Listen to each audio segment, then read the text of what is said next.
अड्डे की बात आपने कही। जाऊ हवाई अड्डा इस वक्त बिल्कुल भी उस पे नहीं है। जाऊ के नाम पे कोई हवाई अड्डा वहाँ पे नहीं बन रहा है, क्योंकि उसका जो कार्य है वो मंडी में बल में किया जा रहा है। हमने बार बार पिछली सरकार से कहा कि आप जाहू को इसके लिए चयनित करें, क्योंकि जाहू की भूमि उपयुक्त है, यहाँ पे इसकी फिजिबिलिटी बनती है, लेकिन हमें अनसुना किया गया। और जहाँ पे लोग विरोध कर रहे हैं नेर चौक में, वहाँ पे इस हवाई अड्डे को बनाने पे पिछली सरकार अड़ी रही।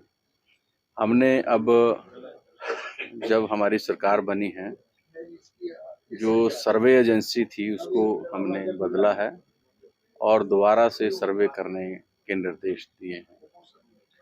अभी देखते हैं कि सर्वे के बाद फिर आगे केंद्र को इसका सारा केस भेजा जाएगा, ताकि इसके ऊपर पुनर्विचार दोबारा से हो सके। पिछले दिनों इस संबंध में मैंने पूर्व मुख्यमंत्री प्रेम कुमार धूमल जी के निवास स्थान पर जाके उनसे भी सहयोग मांगा था, और अनुराग ठाकुर जो केंद्रीय मंत्री हैं उनसे भी हमने सहयोग मांगा है इसके लिए। क्योंकि अब जाऊ हवाई अड्डे का जो मामला है वो केंद्र के पास है, तो इसलिए वो उनकी जिम्मेवारी बन जाती है कि वो इस मामले को जो है वो केंद्र के साथ उठाए। और हमीरपुर जिला के अंदर जाहू में जो हवाई अड्डे का बनाने का एक प्रयास है, उसमें वो हमारा सहयोग करें। साथ ही साथ जेपी नड्डा जी भी जो इसी हमारे ही संसदीय क्षेत्र से हैं और वो भाजपा के राष्ट्रीय अध्यक्ष भी हैं, तो उनका क्षेत्र भी उसमें आता है। तो ये उनकी भी जिम्मेवारी बनती है कि केंद्र की तरफ से जो है वो सहयोग करे, और प्रदेश सरकार की तरफ से जो सहयोग इसमें होगा वो हम कर रहे हैं। सर्वे में रिपोर्ट आने के बाद अब इसका दोबारा से केस रिकंसिडरेशन के लिए केंद्र को भेजा जाएगा। ये जो आवारा पशुओं की समस्या है, ये अकेले भोरंज की समस्या नहीं है और ना ही पूरे हिमाचल की समस्या है। ये पूरे देश की समस्या इस वक्त बन गई है, क्योंकि गाय पालना लोगों ने ज़्यादातर छोड़ दिया है और सड़कों पे जो गाय और बैल हैं उनको छोड़ दिया जाता है। तो ये राष्ट्रीय समस्या बन गई है। जहाँ तक भोरंज क्षेत्र की बात है, वहाँ भी आवारा पशुओं की समस्या है। हमारे पास जो वहाँ पे गौशालाएं हैं उनमें भी पर्याप्त सुविधाएं होने के बावजूद जो है वो पशुओं की मात्रा ज़्यादा हो गई है। तो हमने ये एक इसका हल खोजा है सरकार ने, कि ताकि लोग आवारा गाय को ना छोड़े। उसके लिए सरकार एक योजना लेके आ रही है, दूध की योजना। तो अभी उस पर काम हो रहा है।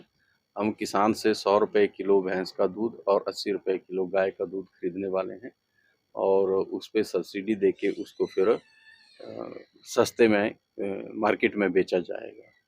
तो इस योजना से जहां आवारा पशुओं की में कमी आएगी, क्योंकि लोग फिर पशु पालना शुरू करेंगे।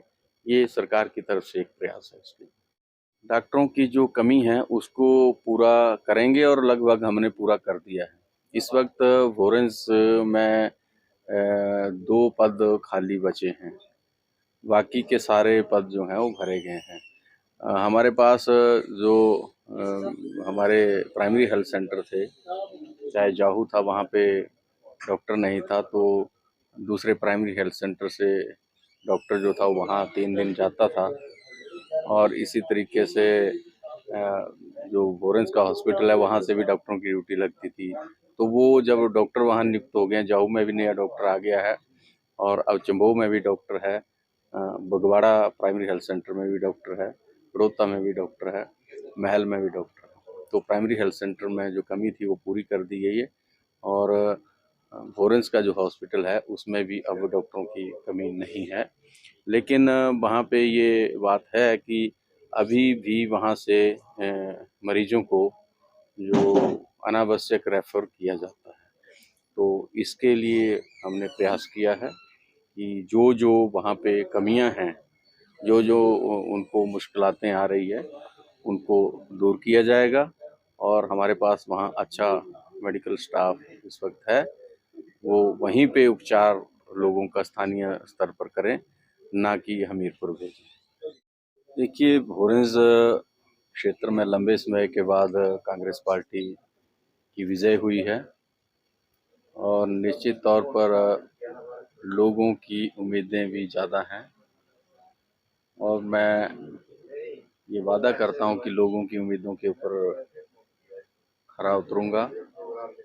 जहाँ तक भोरेंज क्षेत्र की प्राथमिकताओं की बात है, भोरेंज क्षेत्र में बहुत सारे कार्य किए जाने की आवश्यकता है, क्योंकि पिछले कई वर्षों से वहाँ पर विकास के नाम पर कोई ठोस कार्य नहीं हुए हैं।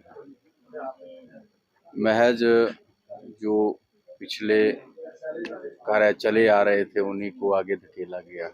यहाँ कुछ अलग से कार्य करने की आवश्यकता है। तो हमने कुछ प्राथमिकताएं तय की हैं, जिसमें स्वास्थ्य, शिक्षा और रोजगार के ऊपर कार्य किया जाएगा। बेहतर स्वास्थ्य सुविधाएं भोरेंज क्षेत्र में हो, बेहतर शिक्षा सुविधाएं भोरेंज क्षेत्र में हो और बच्चों को, जो आने वाली जनरेशन है, उसको रोजगार के अवसर प्रदान हो। ये हमारी प्राथमिकताएं रहेंगी।